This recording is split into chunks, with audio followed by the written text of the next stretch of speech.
Dear student, শুভ সকাল। আমরা আজকে ফিজিক্স ক্লাসে যারা সংযুক্ত হয়েছি, তোমরা আমার সাথে পরিচিত আছো। আবার আমি বলছি, আমি Prabir Kumar Ghosh, acting head of the department non-tech. আমরা ফিজিক্স ক্লাসে গত ক্লাসে স্কেলার রাশি, ভেক্টর রাশির অনেকগুলা সূত্র এবং সূত্রসমূহ অ্যানালাইসিস করেছি। আজকে আমরা তার অ্যাপ্লিকেশন দেখব।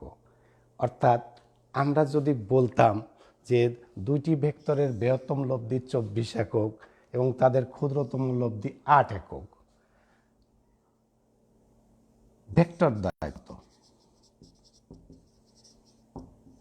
ভেক্টর দ্বয় কত ছিল, তাহলে it is unknown question.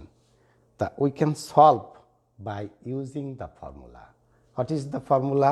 We know that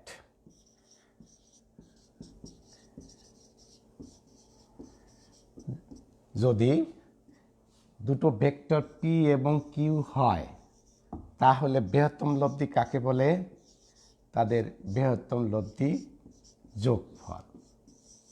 দুটো ভেক্টরের যোগফলকে আমরা বলি বৃহত্তম লব্ধি, আর দুটো ভেক্টরের বিয়োগফলকে আমরা বলি ক্ষুদ্রতম লব্ধি। খেয়াল করা।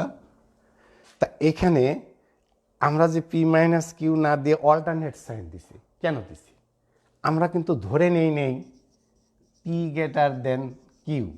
যদি আমরা ধরে নিতাম তাহলে we can write this, but we can not write easily this. When P greater than Q, then we can write P minus Q equal to 8। এখন তোমরা জানো এই দুটো সমীকরণ আসছে। এই সমীকরণ দুটো সলভ করলে তোমাদের কিন্তু ম্যাথমেটিক্যাল নলেজ থাকতে হবে। দুটো ভেরিয়েবল থাকলে উই নিড 2 ইকুয়েশন, তিনটে ভেরিয়েবল থাকলে we need 3 equation. Without this we can not solve. তাহলে আমাদের এখানে দুটো ভেরিয়েবল আছে, একটি ভেরিয়েবল হলো পি, অপর ভেরিয়েবল হলো কিউ। অর্থাৎ একটি ভেক্টর পি, অপর ভেক্টর কিউ। আমরা ভেক্টর আকারে লিখিনি কেন? ভেক্টর আকারে লিখিনি কারণ এগুলো লব্ধির মান হিসেবে দেওয়া আছে। তাহলে আমরা যদি দুটো ভেক্টর যোগ করি, এই দুটো সমীকরণ যোগ করি, যোগ করলে আমরা পাবো 2p সমান 32, তাহলে p সমান 16। তাহলে আমরা একটি কিন্তু আননোন ভেক্টর পেয়ে গেলাম 16। অপরটি তাহলে কত? যদি দুইটার যোগফলে 24 হয়, তাহলে নিশ্চিত বোঝা যাচ্ছে অপরটি হলো 8 একক। বা এই সমীকরণে 16 বসা দিলেই 8 পাওয়া যাবে, যে কোনো থেকেই পাওয়া যাবে। অন্যভাবেও করতে পারো, দুটো বিয়োগ করলেও কিউ ইকুয়াল টু 8 পাওয়া যাবে।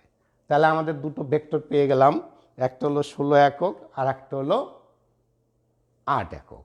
এখন কথা হলো, আমাদের এখানে দিয়ে রাখছি একক, তাই আমরা কিন্তু লিখবো একক। আমাদের যদি এখানে দিত ডাইন, আমাদের কিন্তু এখানে লিখতে হবে 16 ডাইন, 8 ডাইন। আমাদের যদি এখানে দেওয়া থাকতো, যে এককে দেওয়া থাকবে সেই এককে লিখতে হবে। দুটো ভেক্টর দেওয়া আছে, ডাইন বা নিউটনে যে এককই থাক, অ্যান্সার করার সময় সেই অ্যান্সারেই সেই এককেই লিখতে হবে। তাহলে পি ইকুয়াল টু, আমরা দিছি যেহেতু যোগফল 24 একক, আমরা দেবো পি ইকুয়াল টু 16 একক, কিউ ইকুয়াল টু 8 একক। আচ্ছা, এই যে সূত্রগুলো যদি আমরা কোশ্চেন করতাম, এই বৃহত্তম লব্ধি এবং ক্ষুদ্রতম লব্ধি কখন পাওয়া যায়? তোমরা কিন্তু জানো, দুটি ভেক্টর যখন 0 ডিগ্রি কোণে ক্রিয়ারত থাকে, তখন দুটি ভেক্টরের বৃহত্তম লব্ধি পাওয়া যায়। সেটা তোমরা গত ক্লাসে প্রমাণ দেখছো। ক্ষুদ্রতম লব্ধি কখন পাওয়া যায়? দুটো ভেক্টর যখন পরস্পরের সাথে 180 ডিগ্রি কোণে ক্রিয়ারত থাকে, তখন ক্ষুদ্রতম লব্ধি পাওয়া যায়। তাহলে আমাদের ভেক্টর দ্বয়ের অ্যান্সার পেলাম P equal to 16, Q equal to 8। তাহলে আমাকে যদি বলা হয় ভেক্টর দ্বয় কত, তাহলে অ্যান্সার পেয়েছি। যদি বলে লব্ধি কত, যখন সে 90 ডিগ্রি কোণে ক্রিয়ারত, তাহলে তোমার কিন্তু মনে রাখতে হবে 90 ডিগ্রি কোণে ক্রিয়ারত হলে দুটি ভেক্টরের লব্ধির মান কিভাবে বের করা যায়? সূত্রটা আমাদের জানা আছে। কি জানা আছে? যদি লব্ধি আর দ্বারা প্রকাশ করো তাহলে 90 ডিগ্রির ক্ষেত্রে আমরা জানি সূত্রটি কোত্থেকে সূত্রটা পেলাম? সামান্তরিক সূত্রের থেকে আমরা দুটি ভেক্টরের লব্ধির অ্যানালাইসিস করে পেলাম যে P square plus Q square. তাহলে আমাদের তো এখন পি এর মান এবং কিউ এর মান দুটোই জানা আছে। এখন যদি এইগুলো যোগ বিয়োগ করো তাহলে একটা রেজাল্ট বেরোবে, এতই হলো অ্যান্সার। তাহলে আমাদের ছিল হলো দুটি ভেক্টরের বৃহত্তম লব্ধি 24 একক, ক্ষুদ্রতম লব্ধি 8 একক। ভেক্টর দ্বয় কত ছিল? আমরা কিন্তু ভেক্টর দ্বয় অ্যানালাইসিস করে বের করলাম, একটা হলো 16, একটা হলো 8। এখন আর একটা অঙ্কতে আমরা চলে গেছি, ওই ভেক্টর দ্বয়ের লব্ধি কত হবে যখন অন্তর্ভুক্ত কোণ 90 ডিগ্রি হবে। তাহলে 90 ডিগ্রির ক্ষেত্রে আমাদের এই সূত্রটা কিন্তু এখানে কিন্তু আর একটা অংশ ছিল, 2pq cos 90। এই cos 90 মানে কিন্তু 0, তাই আমাদের অ্যান্সার এইটা। অ্যান্সার তোমরা একটু ক্যালকুলেটরে টিপ দিলে রেজাল্ট পেয়ে যাবে। এটা আমাদের দুটি ভেক্টরের 90 ডিগ্রি কোণে ক্রিয়ারত থাকলে তাদের লব্ধি কত। তাহলে 90 ডিগ্রি কোণে ক্রিয়ারত থাকলে পারো, বাসায় তো প্র্যাকটিস করতে পারো, 0 ডিগ্রি কোণে কত, 180 ডিগ্রি কোণে কত, 60 ডিগ্রি কোণে কত, 30 ডিগ্রি কোণে কত ইত্যাদি। তাহলে কিন্তু এই যে ম্যাথমেটিক্যাল সলিউশন, এর পিছনে কিন্তু দৌড়ানো যাবে না, দৌড়াইতে হবে বেসিক নলেজে।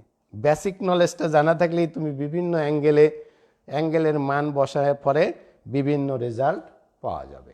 তাহলে আমরা জেনে গেলাম সামান্তরিক সূত্র কিভাবে ইউজ করতে হয়, সামান্তরিক সূত্রের সাহায্যে কি কি জানা যায়, কি কি নির্ণয় করা যায়। এটা অ্যাপ্লিকেশন অফ সামান্তরিক সূত্র। আমাদের গত ক্লাসে আরও বলছি দুটো ভেক্টর পরস্পর সমান্তরাল। তাহলে আমরা সমান্তরাল ভেক্টর দেখাই কি করে? যদি পি একটা ভেক্টর দিলাম i to j 4k, Q একটি ভেক্টরও দিলাম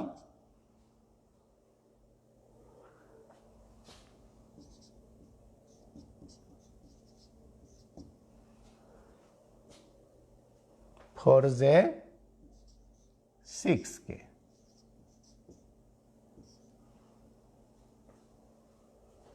তাহলে আমরা বলতে পারতেছি, দেখো এটা 3 দেই, একটি vector p equal to i 2j 3k, অপর একটি ভেক্টর 2i 4j 6k। পরীক্ষা আসছে, দেখাও পরস্পর সমান্তরাল। খেয়াল করো, তাহলে সমান্তরাল দেখানোর জন্য আমাদের বুদ্ধি আছে। বুদ্ধিটা কি? আমরা যদি উহাদের অন্তর্ভুক্ত কোণ বের করতে পারি, কাদের?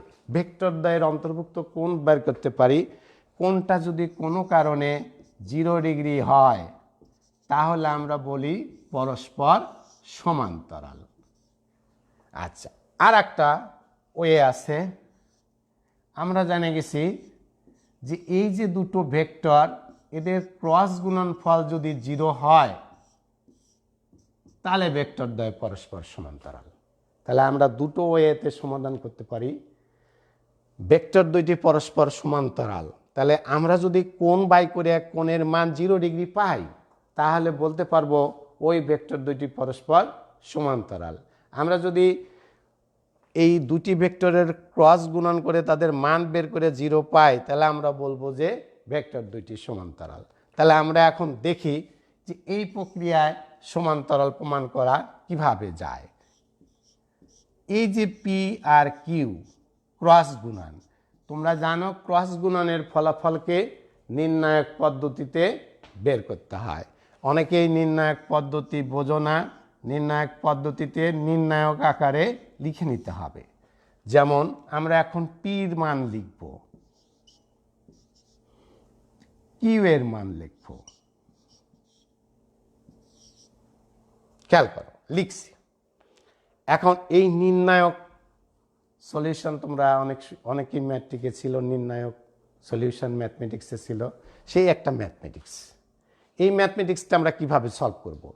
তাহলে নির্ণায়ক পদ্ধতি তুমি জানো যে আই নিব, আই নিলে তার সারি কলম বাদ, তাহলে আমাকে বলতে হবে থাকে কি 2 3 4 6। আমি জে নেব, যার সারি কলম বাদ 1 3 2 6। কে নেব, সারি কলম বাদ 1 2 2 4। এবং এই লাইনটা লিখে নিলে অঙ্ক করা খুব সোজা হয়। তাহলে আমরা যদি অ্যানালাইসিস পয়েন্ট, একে বলে নির্ণায়কের বিস্তৃতি, তাহলে আমরা যখন নির্ণায়ক সলভ করি বিস্তৃতি না করেই সলভ করি। বিস্তৃতি না করে সলভ করলে ভুল হওয়ার সম্ভাবনা থাকে, কিন্তু আমরা বিস্তৃতি করে নিছি। এটাকে বলা হয় 3 3 নির্ণায়কের বিস্তৃতি। এটা 3 3 কেন বলা হলো? ম্যাথমেটিক্সে জোর দিতে হবে। ফিজিক্স বুঝতে গেলে ম্যাথমেটিক্স ভালোভাবে বুঝতে হবে এবং ক্লিয়ার কনসেপ্ট থাকতে হবে। 3 3 নির্ণায়ক কেন বলা হলো? এখানে 3টে সারি আছে, 3টে কলাম আছে। আমরা কিন্তু অনেকেই বুঝি না সারি কোনগুলা। এই পাতালাগুলো যে সারি, এইগুলো হলো কলাম। তাহলে be note easily you can analysis this. এটা 3 3 নির্ণায়ক কেন হলো? যে 3টা সারি আছে, 3টা কলাম আছে। তোমার সর্বোচ্চ 4 4 সারি 4 4 কলামের নির্ণায়ক তোমার সিলেবাসভুক্ত বড়টা নাই। বড় ক্লাসে বড় বড় নির্ণায়ক অ্যানালাইসিস করা হয়, অর্থাৎ এন সংখ্যক সারি এন সংখ্যক কলামও থাকতে পারে। খেয়াল করো, তাহলে আমরা নির্ণায়কের বিস্তৃতি ফর্ম করছি। এখন দেখি নির্ণায়কের কি দাঁড়ায়। এটা 6 দুগুণা 12, এটা 3 4 12, মাইনাস যে 6 3 দুগুণা 6। আবার দেখতে পাচ্ছি 4 2 দুগুণা 4। তাহলে এখন দেখো 12 বিয়োগ 12 0, 6 বিয়োগ 6 0, 4 বিয়োগ 4 0। তাহলে আমরা বলতে পারি এটাও 0, এটাও 0, এটাও 0। তাহলে আসলে পেলাম 0। তাহলে আমাদের সে বলা ছিল দুটি ভেক্টরের যদি ক্রস গুণনফল 0 হয় তাহলে আমরা বলবো ভেক্টর দুটি পরস্পর সমান্তরাল। তাহলে আমরা এখন দেখালাম পরস্পর সমান্তরাল। আমরা এই সমান্তরালের সাহায্যে এই প্রক্রিয়াও দেখাতে পারবো। খেয়াল করো, আমাদের বলা হয়েছে দেখাও অন্তর্ভুক্ত কোণ। আমি এই কোশ্চেনটাই বললাম, অন্তর্ভুক্ত কোণ কত? অন্তর্ভুক্ত কোণ কত? তাহলে আমরা কিন্তু এই কোণটা বাই করার জন্য চলে যাব। আমরা জানি যাই যে সাইন থিটার একটা সূত্র আছে। সাইন থিটার সূত্রটা কি? দুটো ভেক্টরের সাইন থিটা আমরা জানে গেছিলাম পি ভেক্টর কিউ ভেক্টর এর সাইন আকারে লিখলে পি কিউ সাইন থিটা ইটা, এটা আমাদের সূত্র ছিল। তাহলে আমরা এখন সাইন থিটা বার করতে চাচ্ছি। সাইন থিটাটা যদি বের করতে চাই আমরা পাবো পি ক্রস কিউ, নিচে যাবে পি এর মান কিউ এর মান। খেয়াল করো, আমাদের এখন যদি এই সাইন থিটার আমরা মানে চলে যাই, মান বার করব, এই দুটো টান হলো ভেক্টরের মান নির্দেশ করে। তাহলে আমরা কিন্তু আগের থেকেই জেনে গেছি পি ক্রস কিউ এর মান কত পাচ্ছিলাম? 0। এখন 0 ভাগ পির মান কিউ এর মান। তোমরা জানো জিরো ভাগ সামথিং ইকুয়াল জিরো। এখন খেয়াল করো, এখনও কিন্তু আমরা থিটা সমান জিরো পাইনি, তাহলে এই জিরোকে কিন্তু আমরা লিখতে পারি সাইন জিরো, কারণ সাইন 0 ডিগ্রির মান হলো জিরো। খেয়াল করো, তাহলে এখন আমরা পেলাম সাইন থিটা মান ইকুয়াল টু সাইন 0 ডিগ্রি। অতএব থিটার মান কত? Sign inverse sign 0 degree. তোমরা যারা বিপরীত বৃত্তীয় ফাংশন করেছো, সাইন ইনভার্স সাইন সমান 1, অ্যান্সার আসলো 0 ডিগ্রি। তাহলে আমরা কিন্তু অন্তর্ভুক্ত কোণ পেয়ে গেলাম। তাহলে একই জিনিস দ্বারা বিভিন্ন জিনিস বের করা যায়। তাহলে শুধু খালি এই চ্যাপ্টারে না, সব চ্যাপ্টারেই তাই। তাহলে ম্যাথমেটিক্যালি সলিউশন আনতে গেলে ম্যাথমেটিক্যালি ইনফরমেশনটাকে ক্লিয়ার কনসেপ্টে ধারণা রাখতে হবে, তাহলে সহজেই ম্যাথমেটিক্যাল প্রবলেমগুলো সলভ করা যায়। তাহলে আমরা দেখলাম দুটো ভেক্টর কিভাবে সমান্তরাল প্রমাণ করা যায়, দুটো ভেক্টরের কিভাবে অন্তর্ভুক্ত কোণ নির্ণয় করা যায়, দুটো ভেক্টরের কিভাবে লব্ধির মান নির্ণয় করা যায় ইত্যাদি। এখন আমরা এটা দেখলাম পরস্পর সমান্তরাল। পরস্পর সমান্তরাল, হ্যাঁ, তোমরা যারা আবার একটু বুঝতে চাচ্ছ, এত তোমরা যদি বারবার ট্রাই না করো তাহলে কিন্তু বুঝতে পারো না। পরীক্ষায় আছে অন্তর্ভুক্ত কোণ কত, আমরা অন্তর্ভুক্ত কোণ কস থিটাটাও বের করতে পারতাম, কিন্তু আমাদের যেহেতু এই কাজটা করা আছে, পি ক্রস কিউ এর মানটা আমাদের বের করা আছে, মানটা বের করে রাখছিলাম কত? 0। তাই সে 0 বসাচ্ছি, 0 ভাগ সামথিং সমান 0। এই 0কে লেখা যায় সাইন 0। তোমাদের কিন্তু একই সাথে ফিজিক্স সলভ করতে গেলে ম্যাথমেটিক্স ভালো করে সলভ মনে রাখতে হবে, কারণ ওই বিপরীত বৃত্তীয় ফাংশন বোঝো না, 0 ডিগ্রির মান সাইন 0 বোঝো না, এগুলো কিন্তু দেওয়া হবে না। তাহলে তোমার ত্রিকোণমিতির যে মানগুলো আছে, সাইন থিটা কস থিটার যে 0 থেকে 90 বা 180 ডিগ্রি পর্যন্ত মানগুলো মুখস্থ রাখতে হয়। যেমন সাইন 0 ডিগ্রির মান 0।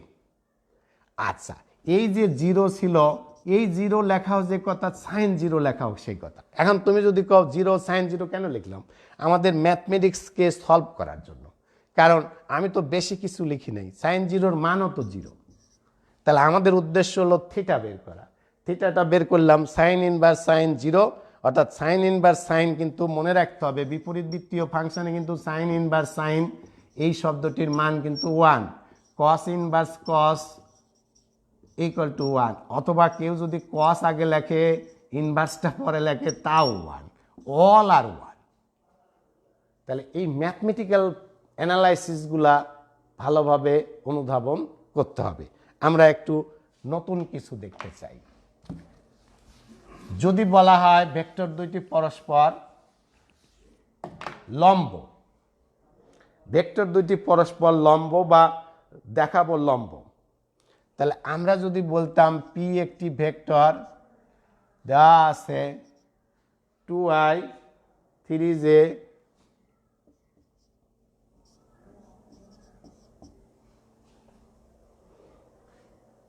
মাইনাস 5k,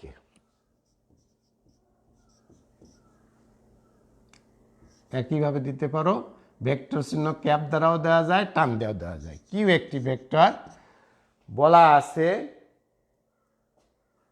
3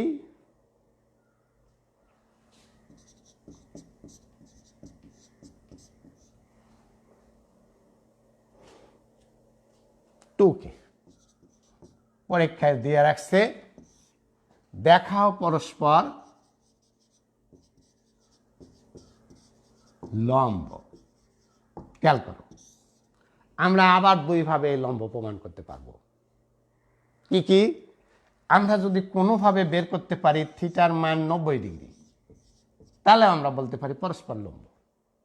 যদি আমরা এ ডট বি বা এখানে পি ডট কিউ 0 পাই, তাহলে আমরা বলতে পারবো পরস্পর লম্ব।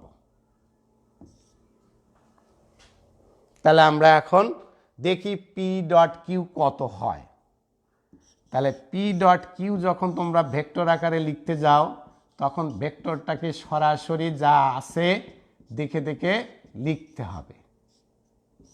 Dot 3i minus 5j 2k। খেয়াল করো, এই একটা ভেক্টর পি পরপর, যেহেতু পরপর আছে পরপর লিখলাম। আমাদের ডট প্রোডাক্টের গুণন কিন্তু মনে রাখতে হবে। আমাদের কি সূত্র ছিল? Similar dot equal to 1, dissimilar dot equal to 0। তাহলে আমরা শুধু আয়ের সাথে আই ডট করলেই পাবো, বাকিগুলো কিন্তু আয়ের সাথে যে ডট করলে 0। অর্থাৎ আমাদের এলিমেন্ট কতটুক দাঁড়ালো? 3 দুগুণ 6, এটার সাথে গুণন করছি, তারপরে পাচ্ছি 5 দুগুণ 10, কিন্তু 10-এর সাথে পেলাম 0, কারণ আয়ের সাথে যে। আবার কিন্তু আমরা পাচ্ছি 2 দুগুণ 4, 4-এর সাথে পেলাম কিন্তু 0, কারণ এই যে I dot K equal to 0, কারণ আমরা বলছি ডিসিমিলার ডট ইকুয়াল টু 0। আসলে এই 0 এতগুলো লেখে না। তাহলে আমাদের যদি এরকম 3 দ্বারা গুণন করি, 3-এর সাথে আই, এটা 9 ইন্টু 0।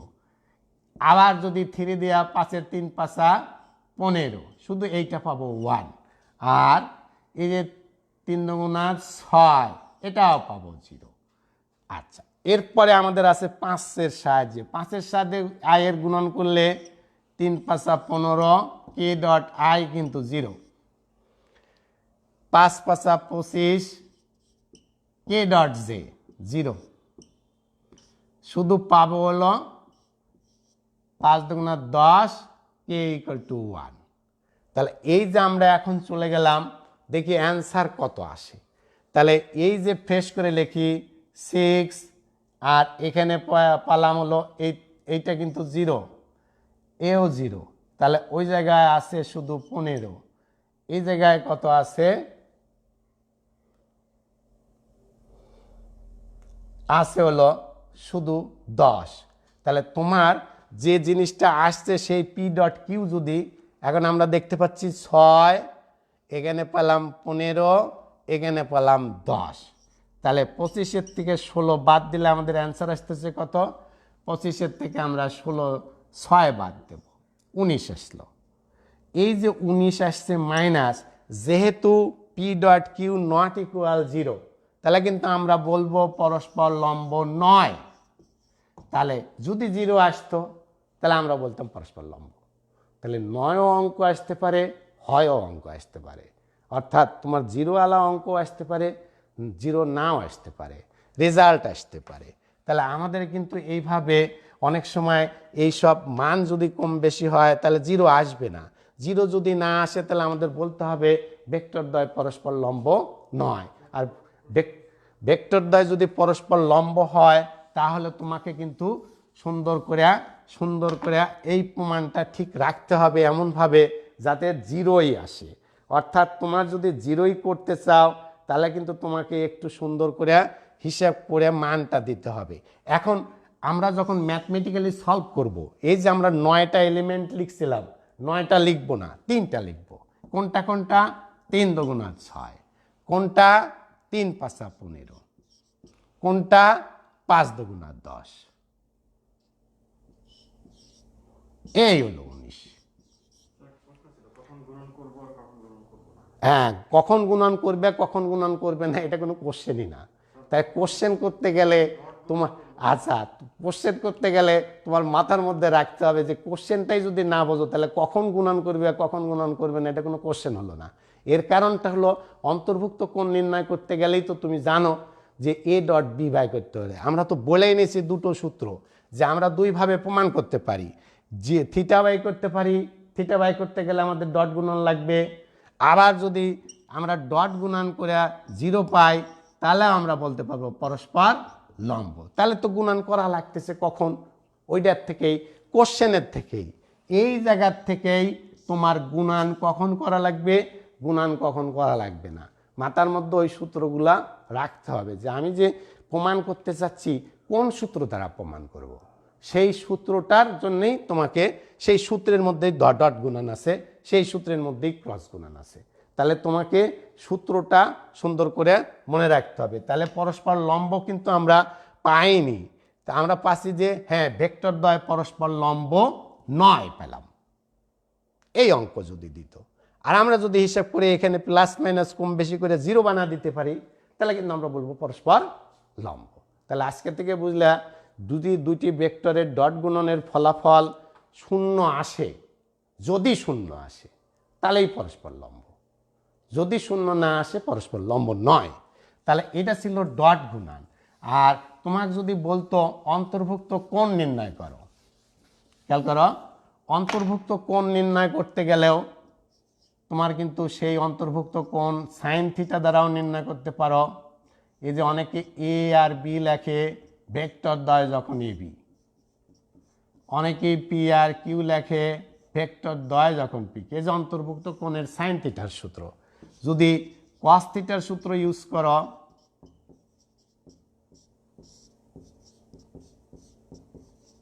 এখন কোশ্চেন হলো কখন সাইন থিটা দেব, কখন কস থিটা দেব। আমার অন্তর্ভুক্ত কোণ চাইলে তুমি এইটা দিয়েই বাই করতে পারবা, এটা ইজি প্রসেস। এটা এর চেয়ে একটু কঠিন প্রসেস, তবে দুটো দিয়েই বের করা যাবে। তাহলে তুমি দেখতেছো যে অন্তর্ভুক্ত কোণ করতে গেলেও এই যে ক্রস গুণন অথবা ডট গুণন দেখতে হবে। এই যে ম্যাথমেটিক্যালি ভেক্টরের ক্ষেত্রে কিন্তু এই গুণন আর এই গুণন কিন্তু এক না। তোমাকে যদি বলে A cross B equal A dot B, তাহলে বলতে হবে it is not right, because এটা ক্রস গুণন, এটা ডট গুণন। খেয়াল করো, এখন যদি আমি ভেক্টর চিহ্ন না দিয়া এখন যদি এইটা দিই, ইট ইজ রাইট। কেন? আমি তো ভেক্টর আকারে প্রকাশ করিনি। ভেক্টর আকারে প্রকাশ করলে কিন্তু সেইটা এক না, অর্থাৎ ক্রস গুণনফল আর ডট গুণনফল এক না। যদি বলে এক না কেন, তার সূত্র তুমি জানো, কারণ তুমি জেনে গেছো যে এ ক্রস বি যখন লেখা হয় তখন লেখা হয় এর মান বি এর মান সাইন থিটা ইটা, এটা একটা ভেক্টর রাশি। কিন্তু যখন ডট গুণন করা হয় তখন কিন্তু লেখা হয় এর মান বি এর মান কস থিটা, এটা কিন্তু একটা স্কেলার রাশি। তাহলে ডট গুণন আর ক্রস গুণন কিন্তু আলাদা জিনিস। আর ম্যাথমেটিক্সের ভাষায় তোমরা তো দুটো একই লেখো। কখন লেখা যায়? যখন ভেক্টর আকারে প্রকাশ করি না। কিন্তু আমরা তো ভেক্টর আকারে প্রকাশ করছি, আমরা তো জেনে গেছি ভেক্টর আকারে প্রকাশ করার অনেকগুলো টেকনিক আছে। অ্যারো চিহ্ন দেওয়া প্রকাশ করা যায়, টান দেওয়া প্রকাশ করা যায়, নিচে টান দেওয়া প্রকাশ করা যায়। তাহলে একটি ভেক্টরকে বিভিন্নভাবে ভেক্টর আকারে প্রকাশ করা যায়। তাহলে আমরা দেখলাম কখন ডট গুণন, কখন ক্রস গুণন, এগুলো সব পুরান কোশ্চেন। এই কোশ্চেনগুলা মাথার মধ্যে থেকে ছাড়ে দিয়া বারবার প্র্যাকটিস করতে হবে, তাহলে কিছুটা সলভ করা যাবে। এখন আমাদের আরেকটি কোশ্চেন বলবো যে আমরা তাহলে আজকে শিখলাম যে ভেক্টরের সাহায্যে কিভাবে লব্ধি ভেক্টর বের করা যায়। হ্যাঁ, তোমাকে যদি বলতো যে একটি সমকোণী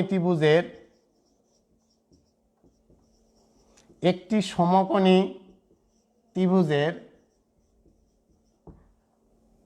সমকোণ সংলগ্ন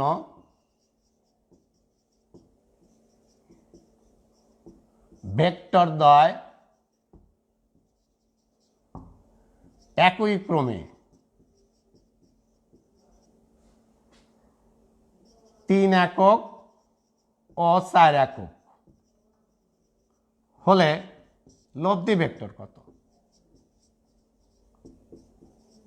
খেয়াল করো, তুমি এটা দুইভাবে বের করতে পারো। এটা একটা ত্রিভুজ মনে করলে, এখান থেকে বলতে পারো এ বি সি একটি সমকোণী ত্রিভুজ। একই ক্রম মানে আমি যেদিকে আরো দেবো সেদিকে আরো একটা সমকোণ সংলগ্ন, এটা কিন্তু সমকোণ সংলগ্ন এ বি বাহু বরাবর সে 3 একক আর বিসি বাহু বরাবর 4 একক ভেক্টর কাজ করছে। পরীক্ষায় সে লব্ধি কত? তাহলে যেহেতু সমকোণী ত্রিভুজ বলছে, আমরা সমকোণী ত্রিভুজের এইটা হলো ত্রিভুজের সূত্রের ব্যবহার করলে আমাদের ত্রিভুজের সূত্র কি? একটি ত্রিভুজের দুটি বাহু দ্বারা একই ক্রমে দুটি ভেক্টর সূচিত করলে তৃতীয় বাহুটি বিপরীত ক্রমে উহাদের লব্ধির মান ও দিক নির্দেশ করে।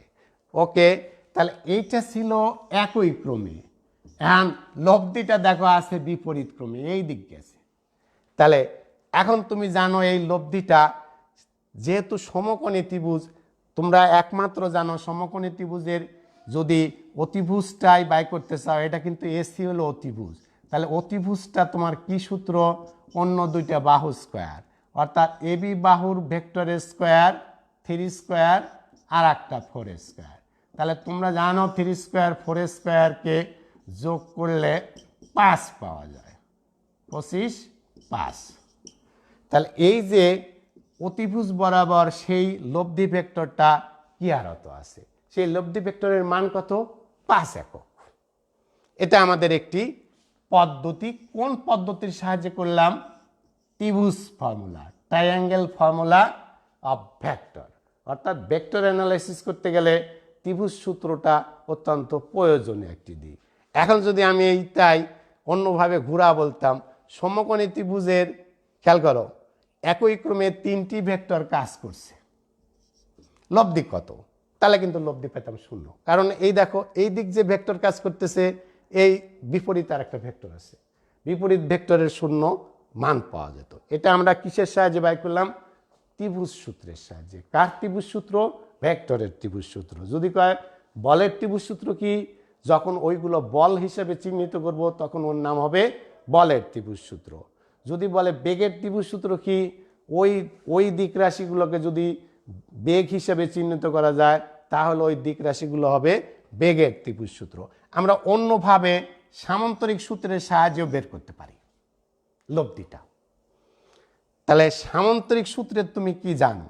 সামান্তরিক সূত্রের জানো লব্ধির মান P square Q square 2pq cos 90 আমরা লিখলাম। কেন 90? দেখো 3 ভেক্টর আর 4 ভেক্টরের অন্তর্ভুক্ত কোণের পরিমাণ কত? 90 ডিগ্রি। তাহলে এখন আসো, এটা 3, এটা 4, আর cos 90-র মান কত? cos 90-র মান 0। আবার পেলাম